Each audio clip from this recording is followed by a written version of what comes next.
Jack, after that one, right? Well, we just celebrated the incredible 245 games in a row, just in the rooms with his family, and gave him their match ball and spoke of glowingly how his contribution to our footy club is amazing. I also say, I've said this before, sometimes when you lose you want to be winners, and I reckon sometimes when you win you can be a loser, and I've said that many years now. When he misses that kick, just have a look at the response of our team, and it's testament to the character and the culture that we have, that we get around Jack. Straight away there was just a group of players around him. I think we looked like winners regardless of what the scoreboard said. How did you see the game as a whole? It was very seesawing, and your boys came so hard at the end there. What were your reflections? Yeah, it's the paint's still wet, but geez, they're hard to play against. They're a challenging team. They're really well coached. Chris has done an incredible job, and I know Nigel Lappin, my mate, he's very good at what he does down there. But they're really difficult to play against. So it was a bit of rope-a-dope stuff, a bit of, we have a lot of territory. We win the inside 50 battle. We're winning clearances early. They started really well, and we expected that. And then, they tend to play like, when you play basketball, they do a lot of layups. They've got so much speed in their game. They get you back, and then they just beat you on the other side. They're really hard to play against. It's a well-drilled, good team. It's hard to stop.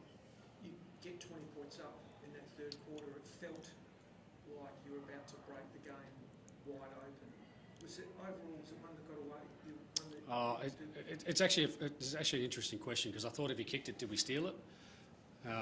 But we owned a lot of the numbers throughout the night. But it's like you said, we're 20 points up and sort of within some control of the territory of the game. And again, a lot of the numbers were green for most of it. And just good teams find ways, and they found a way to crawl their way back at times. And we made a couple of errors along there, as you do, and good teams make you pay. And then, what was it, 4 minutes to go, we're 17 odd points down, and just go into a little bit of our method to try to win the game and give ourselves a chance. There were several pretty interesting moments, and it was frenetic at the finish.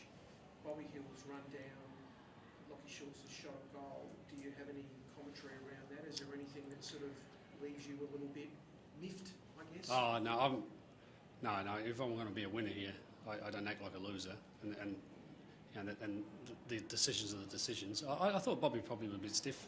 I saw the replay, saw it live.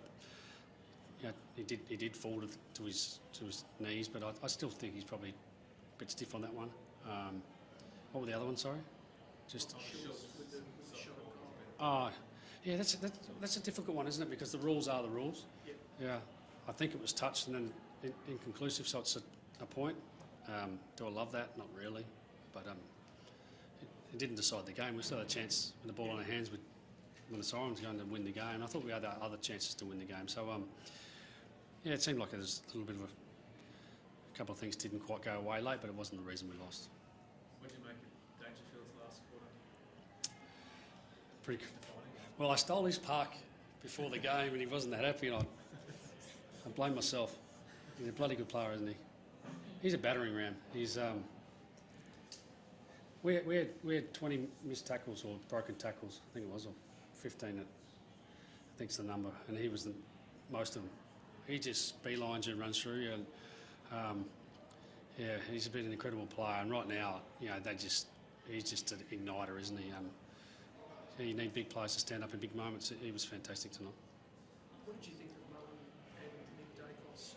He clearly tried to sit on him, and Nick was still a factor, but it just seemed that Mullen was able. He gave away a 50 in that last quarter, so it's frustrating him. It seemed as though Mullen was at least able to take a little bit of Nick's influence. Yeah, he did a great job. I think it's hard to stop Nick, and we try to move into places where he has influence in the game, and we kept trying those things to disrupt them at times. Did a good job. Young Mullins is he's only new to the game, isn't he? Irish lad. So Nick. It's just what happens now when you become this player. Like he goes to work on the player he's going to play against. He knows he has to outrun some of them. He has to outsmart some others, and this is all just part of his is learning and growing to be the player he is. You often talk about the journey of this side and then wanting to compare it to previous years. What do you feel you learned about your group tonight?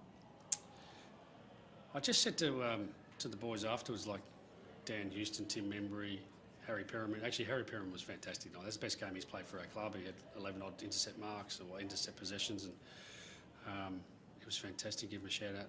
I said to him, it's nice to know you got a team that plays the last second, and it didn't pay us back tonight, but it's nice to know it's still there. So we probably learnt that our spirit and our fight's there for everyone else to see. Didn't quite get it done, but as I said, weren't good enough for long enough. But I think we learnt that tonight.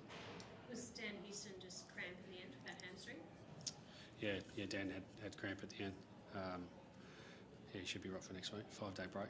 And Jeremy Howe managed. Is that going to be? You've got obviously a number of older players who are all in excellent form, but is that going to be something we see a bit more of this year? Yeah, watch your space this week. We've been a bit deliberate in that, and we'll pick a team according to that. 5-day breaks are hard, especially when you sort of, what time is it? And we're going to get on a plane in 3 days' time.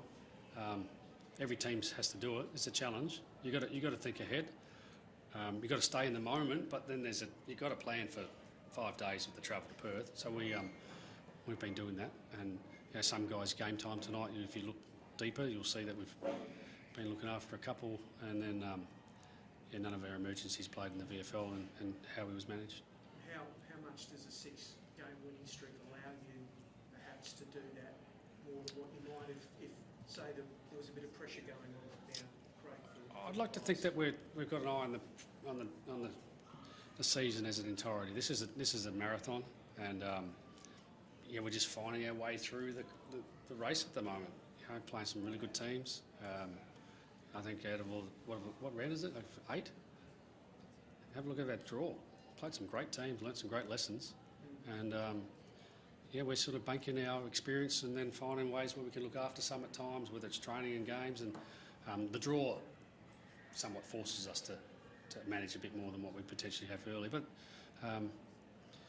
we've got to be deliberate on that. Thanks, guys. Thanks, guys.